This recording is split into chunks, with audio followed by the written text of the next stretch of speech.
मने ओळख्या वीना रे ए 184 नहीं तो मटे रे जी।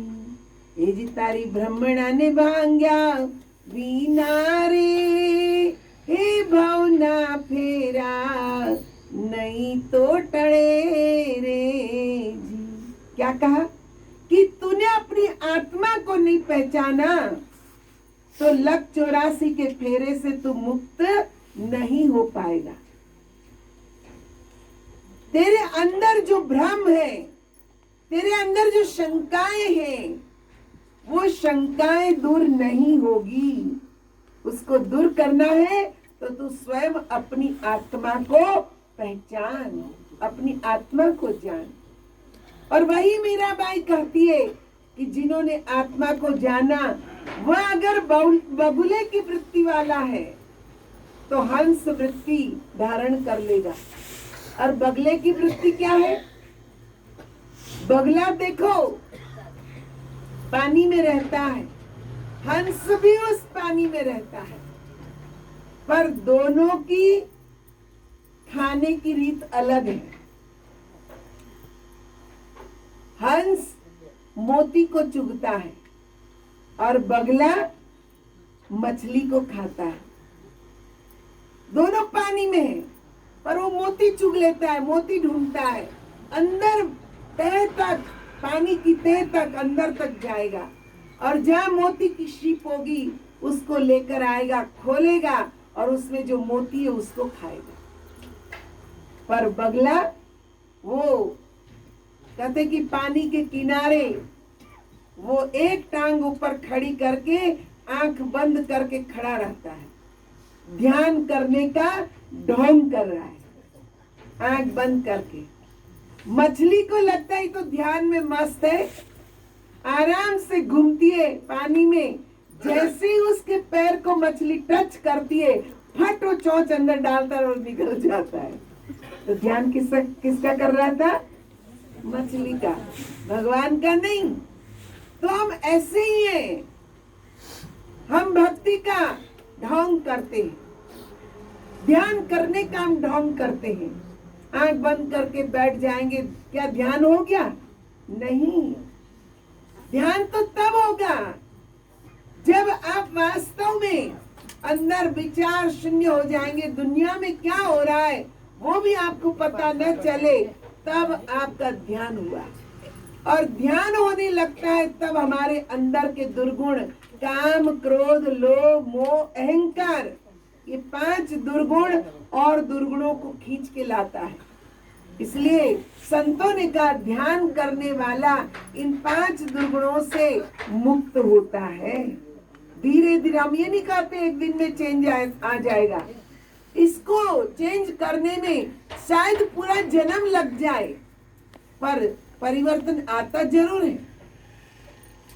100% ना हो लेकिन 50% भी हमारे अंदर परिवर्तन आता है। ये दावे के साथ मैं कह सकती हूँ कि ध्यान करने वाले के अंदर परिवर्तन आता है, वो शांत हो जाता है, उनकी वाणी में मिठास आती है, वह सात्विक हो जाता है। सात्विक विचार, सात्विक भोजन, सात्विक उसका विचरण, पूरे सात्विक गुण उसके अंदर आने लगते हैं। बगले और हंस के सामने अगर पानी और दूध मिक्स करके रख दो तो देखो हंस केवल दूध पिएगा, पानी छोड़ देगा, और बगला वो सारा ही पी जाएगा। उसको ये पता नहीं है अच्छा क्या है बुरा क्या है। हम लोगों को भी ऐसा ही है, हम अच्छे बुरे की परख नहीं कर पाते, सब अपनाने की कोशिश करते, ये भी लो, ये भी दे दो, ये भी दे दो, ये भी दे दो। पर हंस जो होता है वह परख करता है कि मुझे क्या चाहिए, ज्ञान चाहिए, भक्ति चाहिए, ध्यान करने की शक्ति चाहिए। हंस ये सब गुणों को ग्रहण करता है। आगे क्या कहती मीराबाई? कहती है जो कौवे जैसी कर्कश वाणी बोलता है कौवा आपके घर के आंगन में काव काव करेगा, अच्छा लगेगा क्या? हम भगा देते उसको। और कोयल, कोयल कहीं दूर भी बोल रही है तो भी हमारी आंख उसको ढूंढती है, कहाँ कोयल बोल रही है। कान भी एकदम सतर्क हो जाते, कहाँ बोल रही है, कितनी अच्छी आवाज है, कितनी मीठी आवाज है। कोयल को हम ढूंढते है तो दोनों ही काले, कौवा भी काला, कोयल भी काली, पर कोयल की बोली हमें प्यारी लगती है, मीठी लगती है, सुनने का मन करता है। और कौवा बोलता है तो भगा देते हम। दूसरा उसके अंदर ये गुण है, कौवा देखो आसक्त है। कौवा अपना घोंसला बनाएगा, जब अंडे देने का वक्त आता है तो घोंसला बनाएगा। अगर उसके घोंसले को आपने छू लिया और कौवे ने देख लिया तो जहां वो आपको देखेगा वहां आपके सिर में चोंच मारेगा, छोड़ेगा नहीं वो। जहां देखेगा वहां मारेगा, जहां देखेगा वहां मारेगा, चांस देख लेगा और वो चोंच जरूर मारेगा। मैंने देखा है इसको। और कहते कोयल, उसको जब अंडा देने का वक्त आता है वो कभी घोंसला नहीं बनाती, वो कौवे के बने हुए घोंसले में अपने अंडे छोड़ आती है और भूल जाती है। उसको चिंता ही नहीं है, वो आसक्त नहीं है अपने बच्चों से। उसको पता है अपने भाग्य से पल जाएंगे। और कौवा आसक्त है, बहुत आसक्त है। तो मीरा कहती है जो आत्मज्ञान जान लेता है वो आसक्ति रहित हो जाता है, कोयल की तरह हो जाता है। उसको किसी चीज की आसक्ति नहीं रहती। सतगुरु महाराज को।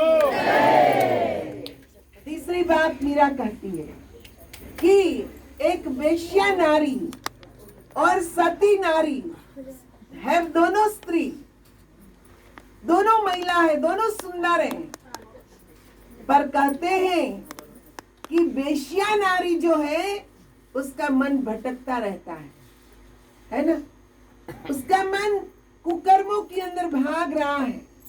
और सती नारी अपने पति को परमेश्वर मानकर उसकी पूजा करती है, उसकी आज्ञा का पालन करती है, उसके परिवार को पालती है और साथ में वो भगवान का भी ध्यान करती है। तो है तो दोनों स्त्री, पर दोनों में अंतर है। एक का मन विचलित है और दूसरे का मन शांत है। एक परमात्मा में, एक पति में उसका मन लीन हो जाता है।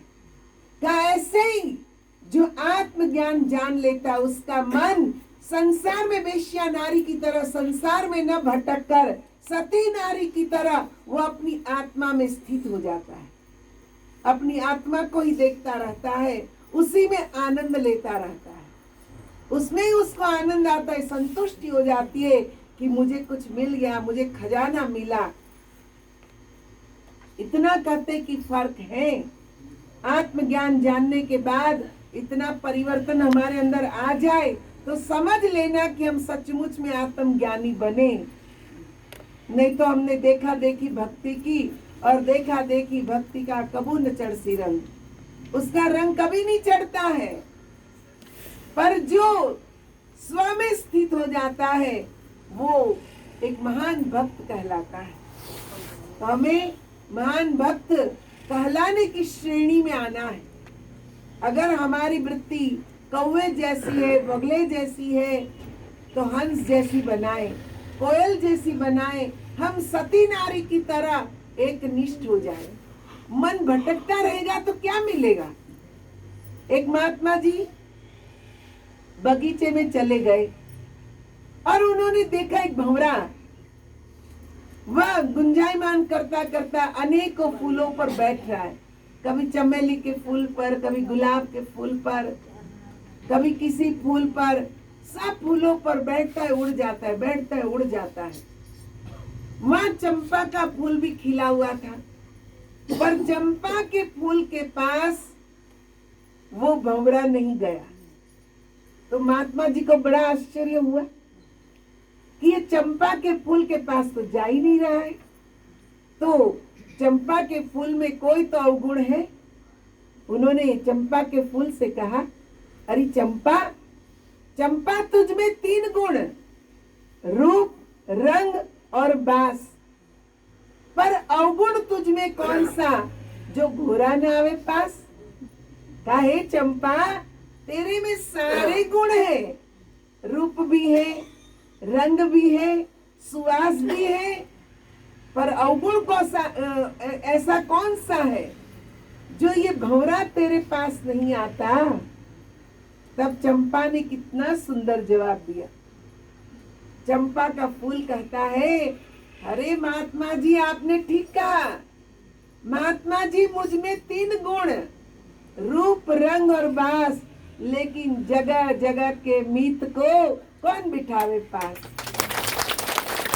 क्या ये भटक रहा है भंवरा, कभी किसी पुल पर, कभी किसी पुल पर, कभी कहीं, उनको कौन पास बुलाए। उसको हमारी कदर ही नहीं हमारे गुणों की, तो हम उनको अपने पास नहीं बैठने देते हैं। भैया, हमारा मन भी भंवरे जैसा है, भटक रहा है, कभी संप्रदाय में जाए, कभी उस संप्रदाय में, कभी उस धर्म में, कभी उस धर्म में, मन भटक रहा है। क्या करे, किसको पकड़े। पर परमात्मा सबसे सुंदर, सर्वगुण संपन्न, उस परमात्मा में हमारा मन नहीं जुड़ता, तो परमात्मा भी कहते, भाई तू भटकता ही रहे, तेरा काम भटकना है, भटकता ही रहेगा, तेरे को मैं अपने पास आने नहीं दूंगा। भगवान किसको अपने पास बुलाता है? जिसका मन शांत है, जो परमात्मा के गुणों की पहचान कर लेता है, उनको प्रभु अपने पास बैठने की जगह दे देते हैं। इसलिए